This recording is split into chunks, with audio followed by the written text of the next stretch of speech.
할렐루야. 예. 추석이 언젠가 했더니 아직 멀었는데, 아직 멀었는데 벌써 분위기가 썰렁하고, 명절 분위기가 며칠 전부터 나와서 오늘 아침에 우리 집사람한테 추석이 언제냐고 물어봤더니 수요일 날이라고 그러더라고요. 그런데도 벌써 명절을 하고 똑같이 이렇게 움직이는 것을 보면서 우리가 이렇게 많이 놀아도 괜찮나? 그런 생각을 좀 해봅니다. 왜냐하면 과거에는 이렇게 놀고 살아본 적이 없어가지고 이렇게 반 달씩 놀아도 우리나라가 이 세계가 돌아가나 하는 그런 안타까움이 있을 때도 있습니다만 하여간 두고 봐야 알 것 같습니다. 오늘도 은혜 받으시기 바랍니다. 오늘은 제목이 하나님의 선물입니다. 선물에 대해서 좀 말씀을 나눠보려고 합니다. 마지막 잎새로 잘 알려진 오헬리라고 하는 작가가 있죠. 미국의 작가가 있는데 그분이 쓴 그 글 가운데 크리스마스 선물이라고 하는 글이 있습니다. 그 글은 원제는 동방박사의 선물입니다. 그런데 번역할 때 번역하는 사람들이 크리스마스 선물이다, 그렇게 번역을 했습니다. 아마 책을 더 많이 팔기 위해서 그렇게 번역했을 거라고 생각을 합니다. 근데 그 책 내용은 그 미국에서 살고 있는 가난한 두 부부의 이야기입니다. 아내의 이름은 델라고 그리고 남편의 이름은 짐입니다. 이 두 젊은 부부가 사는데 너무너무 가난한데 얼만큼 가난하냐 하면 아주 찢어지게 가난해요. 그래서 돈이 없어요. 그런데 크리스마스가 다가온 겁니다. 그래서 이 선물을 해줘야 되는데 피차 사랑하는 남편에게 선물을 해줘야 되고 사랑하는 아내에게 선물을 해줘야 되는데 이 두 부부는 돈은 없지만 자랑거리가 하나씩 있었어요. 그 자랑거리가 뭐냐 하면 여자 그 아내에게는 뭐가 자랑거리냐 하면 이 머리채가 엄청 좋았습니다. 여러분들 그 샴푸 선전할 때 쫙 하면 막 그냥 머리채 있잖아요. 멋있잖아요. 저는 머리가 그렇게 중요한 것은 이렇게 되고 난 다음에 되기 전에는 몰랐어요. 진짜. 지금도 그 떠난 머리가 그리워서 계속 뿌리지만 전혀 반응이 없어요. 이 델라라고 하는 아내는 그 머리가 그렇게 탐스럽고 멋있었어요. 그걸 항상 자랑스럽게 생각하고 남편도 그것을 좋게 생각하고 그리고 그 남편 짐에게는 뭐가 자랑거리냐 하면 할아버지 때부터 물려받은 금시계입니다. 그 금시계가 자랑이었어요. 그런데 이제 크리스마스가 됐는데 이 아내 델라가 자기 남편한테 선물을 사줘야 되는데 뭘 사주고 싶으냐 하면 할아버지 때부터 물려받은 그 금시계의 줄이 다 낡은 거야. 그래서 이번 크리스마스에 자기 남편이 가지고 있는 금시계의 줄을 백금줄로 한번 바꿔줘야 되겠다. 그런 생각을 하는데 돈이 $1 80센트밖에 없는 거야, 수중에. 그거 살려면 $20가 필요해. 그래가지고 마침내 그 탐스러운 머리채를 잘라서 팔기로 작정을 합니다. 그래서 그걸 잘라서 팔아요. 팔아서 시계줄을 삽니다. 그리고 이제 그러고는 이제 남편은 아무리 생각해도 부인한테 뭐를 사줄까 생각했더니 부인이 가장 자랑스럽게 생각한 그 탐스러운 머리에다가 보석이 달린 아름다운 머리핀을 사주면 좋겠다 싶어가지고 머리핀을 사야 되는데 돈이 없잖아요. 그래가지고 뭐를 팔았을 것 같아요? 어떻게 알았지? 시계를 팔아서 시계를 팝니다. 그 시계를 팔아서 아내의 보석 베개 박힌 이제 머리핀을 삽니다. 그래가지고 이제 들어와요. 아내는 집에 있습니다. 들어왔는데 보니까 아내 머리에 수건이 쓰여져 있는 거야. 확인해 봤더니 머리가 없어진 거야. 왜 없어졌냐고 물어봤더니 그 얘기를 한 거야. 그러면 서로가 얘기를 했는데 그 준비한 선물이 아무 의미가 없어진 거야. 시계줄을 산 아내에게는 시계가 이미 없어져 버렸고 머리핀을 산 남편에게는 아내의 머리가 없어졌네. 그러니까 이 선물이 아무 의미가 없어진 거야. 그래가지고 여자 델라가 너무너무 슬퍼하는 거죠. 그래가지고 그 남편 짐이 그 아내를 다독이면서 달랩니다. 예. 그러면서 그 글이 끝나는 거예요. 그 글이 주는 메시지는 정말 진정으로 준비된 선물은 필요하지 않더라도 의미가 있는 것이다 라는 그런 메시지를 담고 있어요. 오일리의 작품은 상당히 좀 뭐랄까 복음적이라고 하긴 좀 그렇고 상당히 좀 성경하고 좀 가까이 있지 않은가 하는 그런 생각을 해봅니다. 마음이 담긴 진정한 선물은 동방박사들이 예수님에게 보낸 선물처럼 예수님이 그 선물이 무슨 쓸모가 있겠어요? 동방박사 선물이. 그렇죠? 그렇지만 그것은 상당한 그 선물 자체가 의미를 갖는 것이다 라고 하는 것입니다. 오늘 하나님의 선물에 대해서 오늘 본문을 중심으로 생각해 보려고 합니다. 에베소서는 크게 1장에서부터 6장까지밖에 없는 짤막한 성경이지만 두 가지를 다루고 있습니다. 그 앞에는 1장부터 3장까지에서는 뭘 다루느냐 하면 개인 구원에 대해서 다룹니다. 한 사람 개인이 어떻게 구원받는가 하는 거.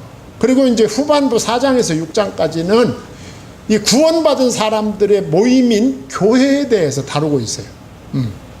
그 교회는 어떤 것이고 무엇하는 것인가 하는 것을 이 성경에 다루고 있는데 오늘 여러분하고 저하고 짧은 시간에 나눌 주제는 구원에 관해서입니다. 한 개인이 예수님을 믿고 구원받는 것에 대해서 오늘 본문 말씀은 여러분과 저에게 하나님께서 주고 있습니다. 그래서 구원을 말하기 전에 1절에서부터 3절까지 보면 내가 구원받기 전에 내가 하나님을 만나기 전에 나는 어떤 삶을 살았나 하는 것을 말씀하고 있는데 제가 세 가지로 정리를 했습니다. 첫째는 영적으로 죽은 자였다 그 말이죠. 허물과 죄로 죽었던 너희를 그랬어요. 영적으로 죽은 자였다.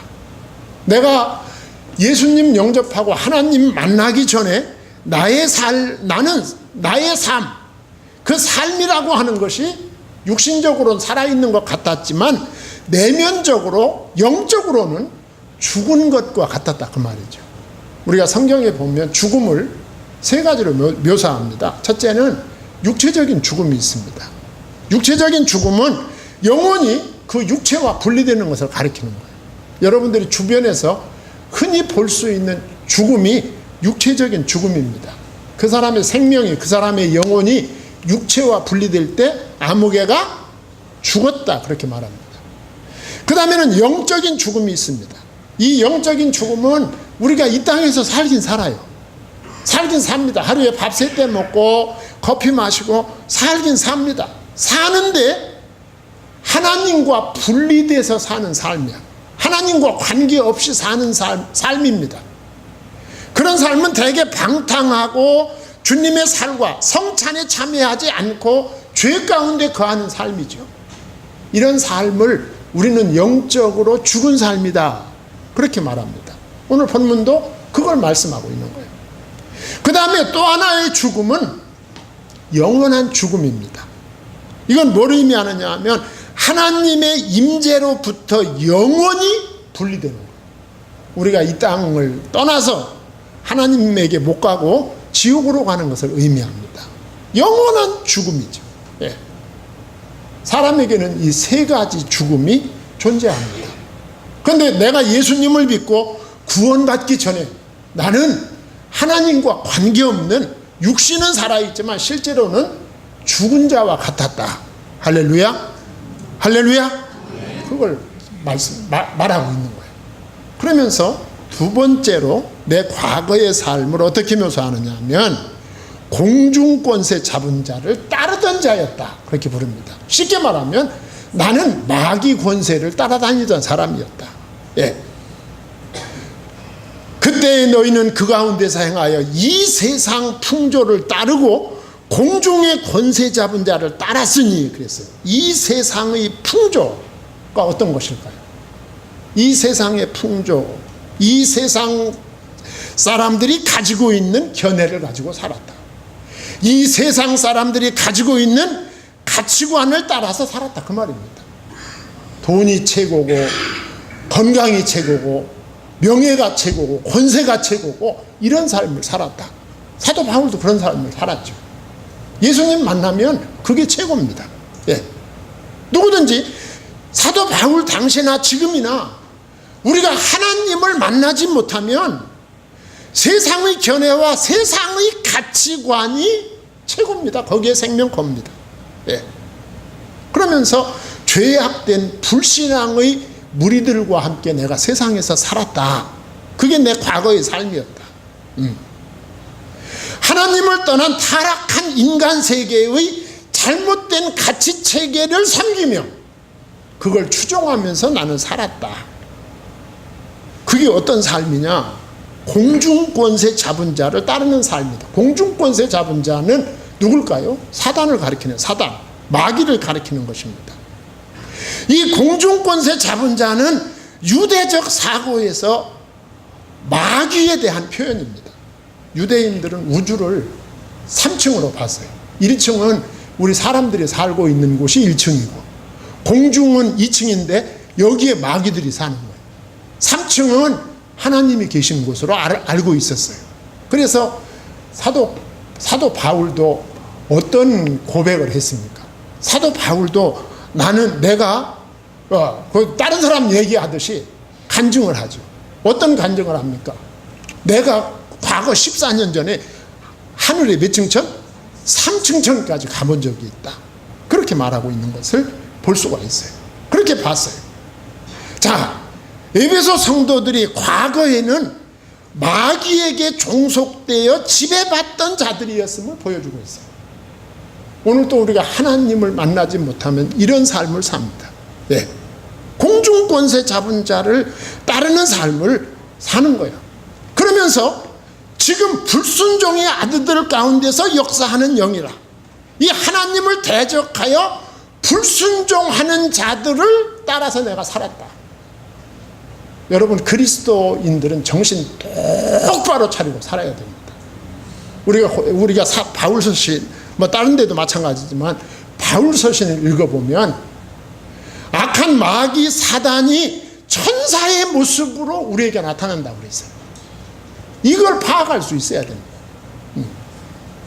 오늘날도 이 사단과 이 마귀 사단은 성도들을, 그리스도인들을 하나님의 말씀에 불순종하게 만드는 거예요. 오늘날 이 동성애 때문에 얼마나 시끄러운지 모릅니다. 오늘날 그 상당한 세력들이 이 동성애, 이 기존의 제도를 바꿔서 동성애를 합법화 하자는 거예요. 합법화. 국회에서 이 법을 만들어, 그 차별금지다. 그 이름을 잘 붙입니다. 여러분, 차별을 금지하자는데 누가 반대를 하겠어요? 예. 이름을 그렇게 붙여요. 예. 동성애를 포용해야 된다. 포용, 차별금지, 평화, 화해, 환경보호, 이런 레토릭을 내세웁니다. 이게 사단의 전략이 얼마나 교묘한지 몰라. 사람들은 알지도 못하고 그 앞에다 내세우는 단어만 보고 빨려 들어갑니다. 거기. 그 배후에 하나님의 창조 질서를 파괴시키고 교회를 파괴시키고 그리고 구원받은 하나님의 영혼들을 파괴시키는 이 공중권세 잡은 자들의 이 불순종의 역사를 우리가 볼 수 있어야 된다. 그 말이죠. 그 배후에서 역사하는 세력이 어두움의 세력들이다. 그 말이죠. 그걸 알아야 돼요. 제가 시간이 짧아가지고 그 자세한 얘기를 다 할 수가 없어요. 예. 우리 예수 믿고 구원받은 하나님의 자녀들이 정신 차려야 된다. 우리가 동성애자들의 그 영혼을 우리가 불쌍히 여기지 말아야 된다. 그 말이 아니에요. 그 말이 아니에요. 그들도 예수 믿어야 되고 그들도 구원받아야 되고 그들도 동성애에서 해방돼야 되는 거야. 예. 그들의 영혼을 우리가 무시하자는 게 아니에요. 예. 하나님의 말씀에 바로 서야 된다. 불순종의 아들들 가운데 역사하는 영이라. 우리가 예수님을 믿기 전에는 세상에 불순종하는 자들과 함께 삽니다. 육체와 마음의 욕구들을 충족시키는 삶을 사는 거예요. 마귀를 따라 사는 삶이다. 그러면서 세 번째, 우리의 믿지 않았을 때 과거에 우리의 신분이 3절에 보면 본질상 진노의 자녀들이었더라 그랬어요. 본질상 진노. 육체가 원하는 대로 살았어. 예. 그러잖아요. 전에는 우리도 다 그 가운데 우리의 육체의 욕심을 따라 지내며 육체와 마음에 원하는 것을 하여 그랬어요. 중생한 자는 육체가 원하는 대로 살지 않습니다. 내가 예수님을 영접하고 하나님의 자녀가 된 사람은 육체가 원하는 대로 살지 않아요. 그래서 그 내면에는 항상 전쟁이 있습니다. 육체가 원하는 것과 성령이 원하는 것에 이 두 세력이 내 마음속에서 전쟁을 하는 거예요. 그러면서 결국은 성령의 소욕이 이기게 되는 거죠. 사도 바울은 이 전쟁을 처절하게 경험한 거예요. 네. 사도 바울이 이 전쟁을 처절하게 경험했어요. 그래서 로마서 7장에 보면 오호라 나는 곤고한 자로다 그랬어요. 하나님의 진노 아래 있는 자들, 성령의 인도 따라 사는 것이 의인의 삶입니다. 성경은 육체를 따라 사는 자는 반드시 죽을 것이고 영을 따라 사는 자는 반드시 살 것임을 말하고 있습니다. 육을 따라 사는 자는 하나님의 심판을 피할 수 없는 존재예요. 본질상 하나님의 본질상 진노의 자녀였더니 그랬어요. 모든 인류는 누구를 막론하고 천성적으로 죄를 가지고 태어납니다. 하나님의 진노의 심판을 면할 길이 없어. 예. 예수 그리스도를 믿기 전에는 하나님의 진노를 면할 수 없는 소망이 없는 존재다. 내 과거가 그랬다. 우리가 예수님을 영접하고 하나님의 자녀가 되기 전까지 우리들의 삶이 이렇게 소망 없는 존재였다 라고 하는 것을 1절로 3절에서 말씀하고 있는 거죠. 예. 자, 그러면서 4절부터 7절까지 해서 뭐라고 말합니까? 이랬던 우리를 하나님이 살리셨다 그 말입니다. 하나님이 살리셨다. 4절로 7절 말씀을 여러분들이 듣기 쉽게 제가 간단하게 4가지로 요약을 했어요. 자, 하나님이 우리를 살리셨다. 4절로 7절을 정리해 보면 하나님이 왜 살리셨나? 첫째. 둘째는 언제 살리셨나? 예. 셋째는 어떻게 살리셨나? 넷째는 살리신 목적이 무엇인가? 요 4가지로 정리가 돼요. 자, 하나님이 왜 살리셨나 하는 거예요. 4절에. 하나님이 왜 살리셨나? 하나님이 나를 왜 살리셨나? 여러분들 찬송가도 있죠. 왜 날 사랑하나 이렇게 찬송가도. 하나님이 나를 왜 살리셨을까? 오늘 4절에 긍휼이 풍성하신 하나님이 우리를 사랑하신 그 큰 사랑을 인하여 그랬어요. 하나님이 나를 왜 사랑하셨나? 왜 살리셨나? 사랑하셨기 때문에 살리신 거야. 믿기를 바랍니다. 하나님이 나를 사랑하셨기 때문에. 여러분, 사랑은 이유가 없어요. 사랑은 이유가 없어요. 여러분들이 부부로서 한 가족을 이루고 사는 거 사랑하기 때문에 만난 거예요. 이유 없어. 돈만 해서 만난 거 아니잖아요. 학벌 좋아서 만났어요? 솔직히 말해봐요. 세상에 명예 있어서 만났어요? 권세 있어서 만났어요? 사랑은 이유가 없어요. 하나님이 나를 사랑하신 그 사랑의 이유는 긍휼입니다. 긍휼. 나를 불쌍히 여기신 거야. 할렐루야. 하나님이 나를 왜 살리셨나? 하나님이 나를 긍휼히 여기시고 그 하나님의 큰 사랑을 인하여 나를 살리신 거야. 하나님의 그 큰 사랑이 진노의 자녀를 은혜의 자녀로 바꿔놓은 거야. 신분이 바뀌어버렸어요. 인간을 향한 하나님의 긍휼이 구체적이고 넘치도록 풍성한 것이었음을 보여줍니다. 하나님의 사랑이 왜 구체적이고 풍성할까요? 오늘 본 4절 하반절에 그 큰 사랑이라. 왜 큰 사랑일까? 하나님이 사랑이 왜 클까? 하나님이 나를 살리기 위해서 당신의 독생자를 희생하시기까지 나를 사랑하신 사랑이기에 그 사랑은 큰 것입니다. 아버지에게 독생자 아들만큼 큰 것이 어디 있어요? 아들을 포기하고 나를 살리신 사랑이기에 그 긍휼, 그 사랑은 구체적이고 넘치도록 풍성한 것입니다. 감사하시기 바랍니다. 그 다음에는 언제 살리셨나? 언제 살리셨나? 아, 목사님 이거 어떻게 하려고 그러지? 거기 연도가 없는데. 예. 언제 살리셨나? 연도는 없어요. 예. 그런데 언제 살리셨나? 허물로 죽어 있을 때, 죄와 허물로 죽어 있을 때 나를 살리신 거예요. 여러분, 죽은 자는 말이 없어요. 말만 없는 게 아닙니다. 죽은 자는 아무것도 할 수 없어요. 그래서 우리가 구원받는데 인간이 할 수 있는 게 아무것도 없는 거야. 왜냐하면 구원받기 이전엔 죽어 있었기 때문에 아무것도 우리가 할 수 없는 거죠. 영적으로 죽은 우리를 하나님이 영적으로 살리신 것입니다. 네, 살리신 거예요. 이 놀라운 구원은 내가 이룬 것이 아니야. 네. 하나님이 나를 구원하시기 직전까지 나는 죽어 있었어.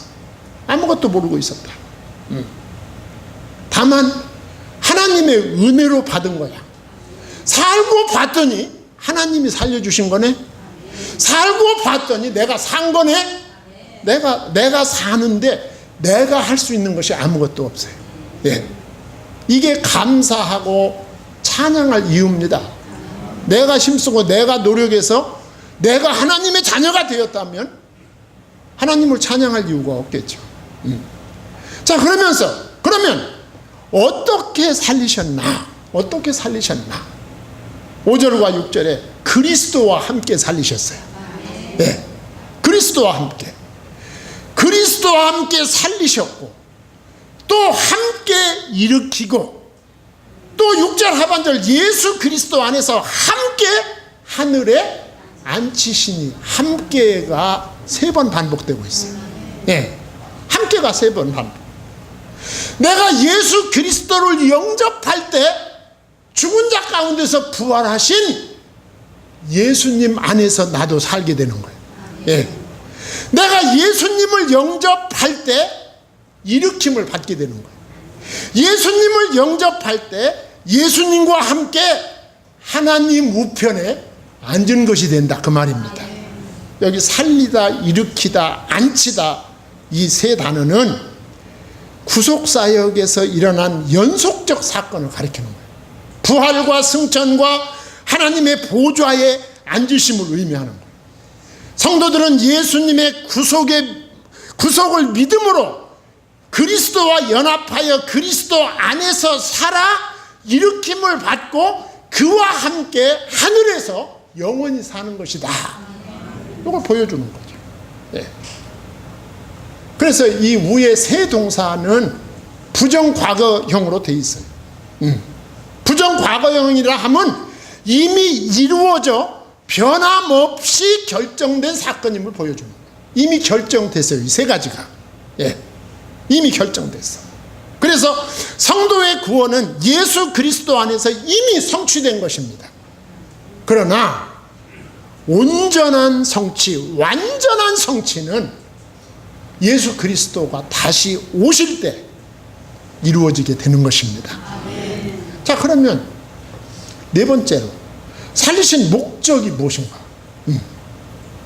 살리신 목적 7절입니다. 살리신 목적을 말하기 전에 아까 앞에 4절 5절에서 하신 말씀을 다시 한번 반복하고 있어요. 이는 그리스도 예수 안에서 우리에게 뭐로서? 자비하심으로써 세 단어를 썼어요. 긍휼, 사랑, 자비 세 가지를 말씀하고 있어요. 똑같은 얘기입니다. 예. 똑같은 얘기를 왜 이렇게 다르게 쓰실까? 성도들이 지겨울까 봐. 똑같은 말만 하면 지겹잖아요. 그러니까 다르게 말씀하시는 거예요. 그 자비하 그리스도 예수 안에서 우리에게 자비하심으로써 그랬어요. 그 자비하심이, 그 하나님의 자비하심이 당신의 독생자를 보내시게 된 거야. 예. 보내시고 죄인을 대신해서 십자가에서 죽게 하신 거야. 죽게 하셨다. 그러면서 7절 하반절에 목적이 나옵니다. 그 은혜의 지극히 풍성함을 그랬어요. 그 은혜의 지극히 풍성함이 아까 위에서 뭐라고 말씀했어요? 나를 대신해서 내가 죽을, 내가 심판받을, 내가 정죄받을 그것을 하나님은 당신의 아들에게 대신 지우시고 나를 살리셨다 그 말이에요. 이 풍성한 구원을 오는 여러 세대에 나타내려 함이라 그랬어요. 그래서 나를 살리신 거다. 예. 이게 오늘날 우리들의 말로 말하면 전도와 선교입니다. 예. 전도와 선교예요. 하나님의 이 풍성한 십자가의 은혜, 십자가의 자비, 십자가의 긍휼, 십자가의 구원의 이 풍성한 하나님의 사랑을 오는 여러 세대에 증거해야 된다. 그 일을 위해서 하나님이 우리를 부르시고 나를 부르셨다. 나를 부르셨다고 해요. 그러면서 8절에서 10절까지 해서 이것이 이 구원의 은혜가 뭐라는 거예요? 하나님의 선물이다 그 말이에요. 선물이다. 너희는 그 은혜에 의하여 믿음으로 말미암아 구원을 받았으니 이것은 너희에게서 난 것이 아니요 하나님의 선물이라. 그래서 구원은 하나님의 선물입니다. 과거에 하나님을 저주하고 대적하고 하나님을 부인하고 무시하고 거짓 예배를 드리고 우상 숭배를 했음에도 불구하고 하나님의 그 긍휼이 풍성하신 사랑이 나를 살리셨다 그 말이에요. 그 선물이다. 예.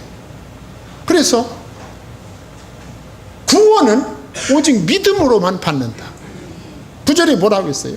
행위에서 난 것이 아니니 이는 누구든지 자랑하지 못하게 함이라 그랬어요. 구원은 내 행위로 받는 것이 아니다. 구원은 하나님의 은혜를 믿음으로 받는 것이다. 그럼 믿음이 뭡니까? 목사님, 믿음이 뭡니까? 믿음은 뭘 믿는 것이 믿음입니까? 믿음은 한마디로 말해서 지금 말씀드린 대로 하나님의 아들 예수 그리스도의 십자가의 대속을 믿는 것입니다. 그리고 그 예수님이 대신 죽어주심으로 말미암아 내가 죄와 저주와 사망에서 해방되었다는 사실을 믿는 것이 믿음입니다. 하나님은 그 믿음을 가진 자를 의롭게 여기신다고 그랬어요. 의롭게 여겨주시고 하나님의 자녀 삼아주신다고 했습니다. 구원에 다른 조건이 없습니다. 오늘 뭐라고 했어요? 행위에서 난 것이 아니니 그랬어요. 인간의 노력으로 구원받는 거 아니에요. 율법을 지킴으로 구원받는 거 아니에요. 사람은 구원에 있어서 아무것도 할 수가 없어요. 왜? 구원받기 전에는 죽어 있었기 때문에 아무것도 할 수가 없어요. 죽어 있었기 때문에. 그런데 목사님 성경에 보면 행함으로 구원받는다는 성경 구절도 있던데요. 있어요. 야고보서 2장 26절 영혼이 없는 몸이 죽은 것 같이 행함이 없는 믿음은 죽은 것이니라. 이거 어떻게 됩니까 목사님? 또 예수님께서 직접 하신 말씀도 있습니다. 마태복음 7장 21절에 나더러 주여 주여 하는 자마다 천국에 다 들어갈 것이 아니요 다만 하늘에 계신 내 아버지의 뜻대로 행하는 자라야 들어갈 것이니라. 이런 때는 성도들이 막 머리가 지나는 거예요. 목사님 이거 어떻게 됩니까? 어떻게 하시려고 그 성경 읽었어요 지금? 어떻게 수습할 겁니까? 네.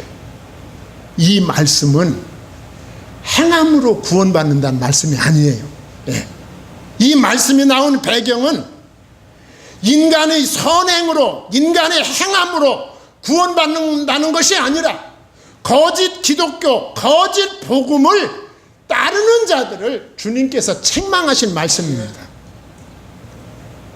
예수 그리스도로 말미암아 살림을 받은 자는 이 세상에서 주님을 따르는 삶을 살게 돼 있어요. 행함으로 구원받는 게 아니에요. 내가 주님으로 말미암아 살면 주님의 신분에 합당한 삶을 살아가게 되는 것입니다. 구원은 믿음으로 받습니다. 믿으면 삶은 주님께서 바꾸십니다. 오늘 또 이 믿음으로 승리하는 복된 한 주간이 되기를 바랍니다. 기도하겠습니다. 하나님 아버지, 하나님의 은혜와 사랑을 감사드립니다.